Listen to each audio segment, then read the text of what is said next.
Yo, time to wake 'em up!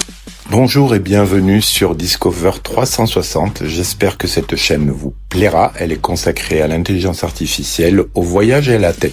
Yo, check the mic, 1, 2. N'oubliez pas de souscrire. Bonne écoute. Next cipher begin.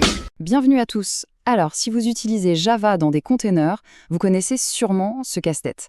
Vos applications qui rament et les coûts qui explosent sans qu'on sache vraiment pourquoi. Eh bien, ici, on va décortiquer exactement d'où ça vient et surtout comment on peut régler ça.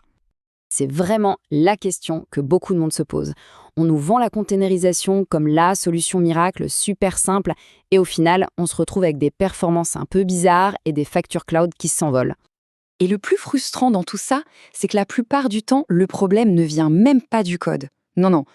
Tout le souci, c'est cette petite danse, parfois un peu conflictuelle, on va dire, entre la machine virtuelle Java, la fameuse JVM, et sa nouvelle maison, le container. Alors, entrons dans le vif du sujet. Le premier grand mythe, la première illusion, c'est de penser que la JVM sait, comme par magie, où elle se trouve.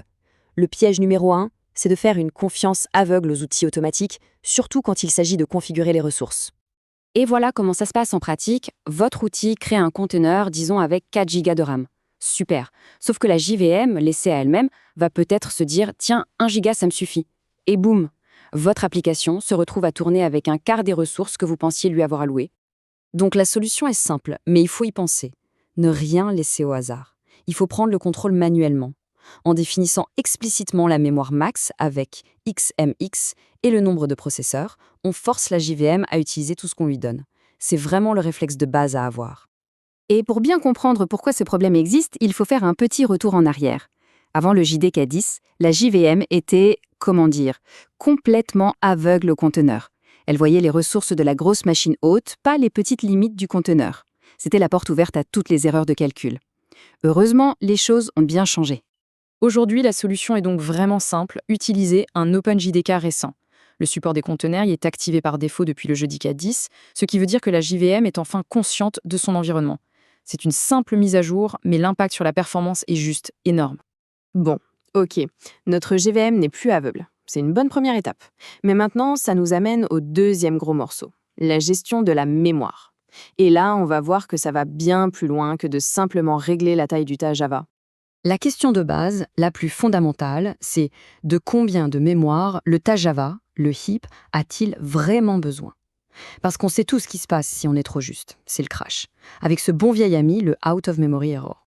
Et là, la bonne approche, ce n'est pas de sortir sa boule de cristal. Il faut mesurer. C'est une méthode en 4 temps, une sorte de routine à mettre en place.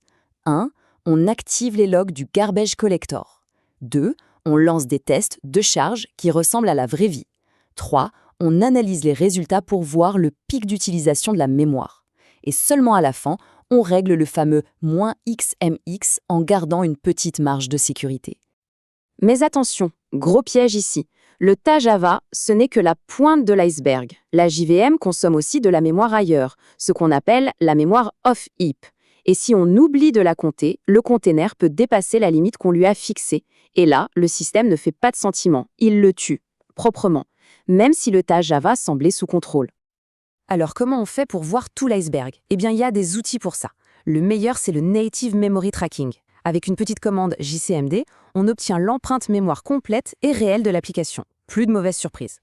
Et un dernier piège, toujours sur la mémoire, c'est le swap. Si jamais le système commence à déplacer des morceaux de votre tas Java sur le disque dur, alors là, les performances ne chutent pas, elles s'effondrent. C'est la catastrophe. Donc pour des applications Java en container, la règle est simple, on désactive le swap. Point. Voilà, on a bien configuré notre JVM, on a géré la mémoire, mais ce n'est pas tout. Il faut aussi s'intéresser aux fondations de notre conteneur, l'image de base. Ce choix, qui peut paraître anodin, a en fait un impact énorme sur les coûts, la sécurité et la vitesse des déploiements.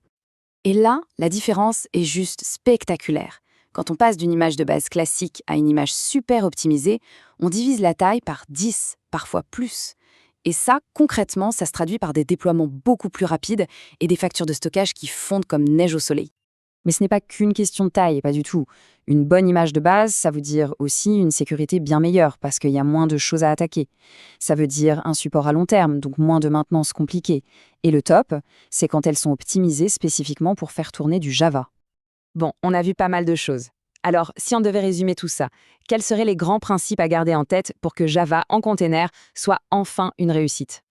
En fait, ça tient en une sorte de checklist de bonne santé. Premièrement, on mesure ses besoins en mémoire, précisément. Deuxièmement, on configure la JVM et le conteneur ensemble. Troisièmement, on utilise toujours les dernières versions d'OpenJDK. C'est non négociable pour la sécurité. Et enfin, quatrièmement, on prépare le terrain en désactivant le swap. Avec ça, on a déjà une base super solide. Parce qu'au final, en suivant ces quelques règles, un container cesse d'être une source de problèmes pour devenir ce qu'il a toujours dû être, un véritable atout pour la performance. Alors la question à se poser, c'est, aujourd'hui, votre container, il est dans quelle équipe? Celle des atouts ou celle des passifs cachés?